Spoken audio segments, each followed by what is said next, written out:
अस्सलामुअलैकुम भाई, मैं ना ये बच्चे का इलाज नहीं करवा सकती। 5 साल का है, इसका मैं चाहती का इलाज हो जाए। दवाइयाँ भी मतलब कुछ चाहती इसको, या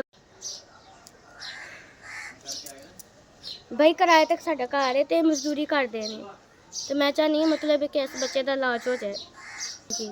तो मतलब जी 30,000 तनखा है, तो कोई सिलसिला नहीं साढ़ा चलता, तो मतलब कि बच्चे की दवाई भी नहीं ला पाते, इलाज भी नहीं करवा पाते असी। 2 बच्चे तो बस कला मियाँ कमान वाला मेरे बच्चे वास्ते ना इलाज वास्ते तुसी मतलब कि मदद करो, तुहाडे लिए दुआ करांगे।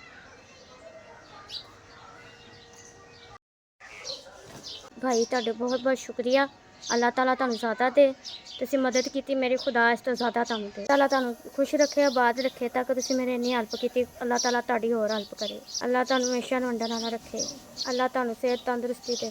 5,000 रुपया दिता है, बहुत बहुत शुक्रिया, तक तुसी मेरी हेल्प की, अल्लाह ताला तुहानू ज़्यादा दे, तक तुसी अगों भी हर किसी की भी हेल्प कर सको। खुदा तुहानू इन्ने जोगा होर करे।